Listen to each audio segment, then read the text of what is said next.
Becquerel, on March 1st, 1896, discovered a mysterious form of radiation. He observed that the compound potassium uranyl sulfate continuously emitted invisible rays that could not be turned on or off.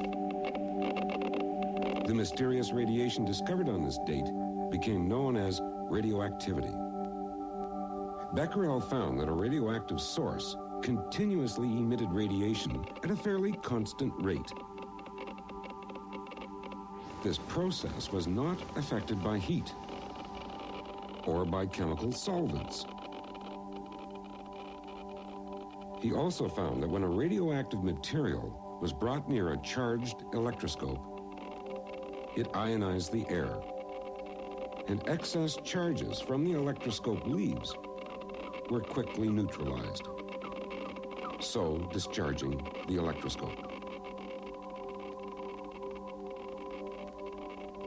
Pierre and Marie Curie applied this principle to design an instrument which they used to measure the strength of a radioactive source. The power supply caused one plate to acquire a charge, while the other plate acquired the opposite charge. Because of the gap between the two plates, there was normally no current flow, and the meter registered 0. The Curies reasoned that when a radioactive sample is placed near the plates, the radiation given off by the source would affect the molecules of the air found between the plates. For example, when a specific atom interacts with radiation, an electron may be knocked out of the atom, leaving behind a positively charged ion. So, between the plates of the apparatus, many charged particles are formed. The negatively charged plate begins to lose electrons because they are attracted to the ions. Meanwhile, at the positive plate, free electrons are attracted. These electrons enter the positive plate. The resulting flow of charges through the air permits a current to flow through the circuit. The stronger the source of radiation, the greater the current flow. In 1899, Ernest Rutherford used this principle to examine the radiation given off by uranium. He placed very thin aluminum foil absorbers near a uranium sample and watched the meter to see if the reading on the detector changed. He found that the reading dropped rapidly as the first few sheets were added, but declined at a much lower rate as more sheets were added. A graph shows that the radiation drops dramatically sheet by sheet until after 4 sheets, it levels out. From these results, Rutherford concluded that the radioactive source must be emitting at least 2 types of radiation. One had very little penetrating ability and was completely absorbed by several sheets of aluminum foil. He called this alpha radiation. The second type was able to penetrate a much greater thickness of aluminum foil.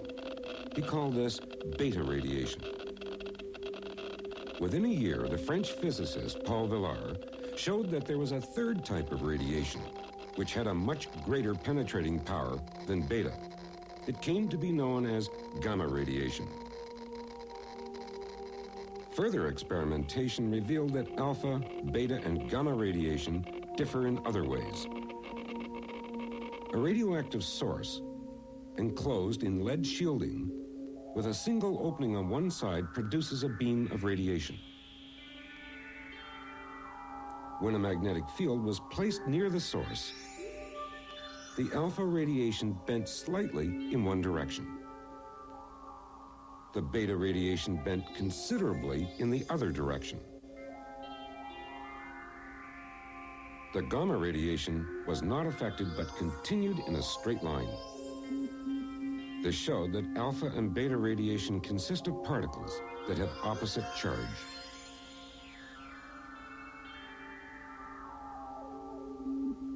Further work carefully measured the deflection of beta particles and compared the results to those produced when a beam of electrons interacted with a magnetic field and deflected in the same way. Eventually, it was concluded that the beta particles were identical to electrons. These beta particles travel at high speeds, which in some cases approach the speed of light. What about alpha particles? Well, Ernest Rutherford showed that alpha particles normally travel much more slowly.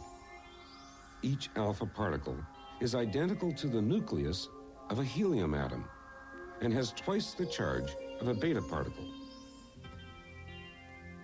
They're also heavyweights compared to beta particles. Each has a mass about 7,200 times that of a beta.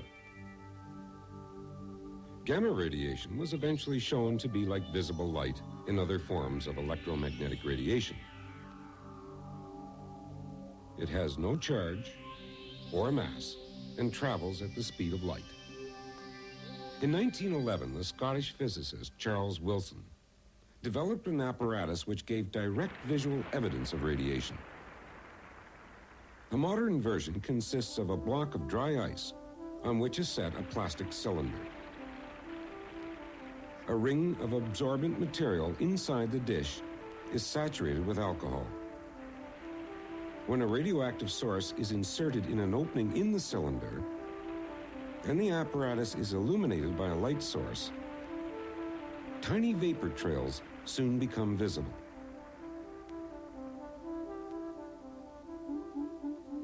What creates these trails?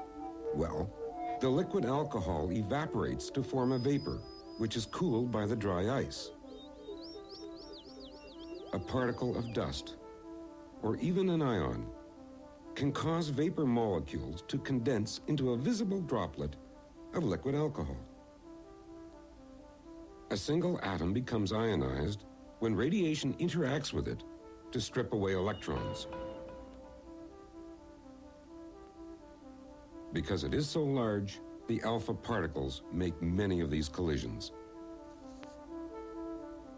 Droplets of alcohol condense about each ion to leave a well-defined track.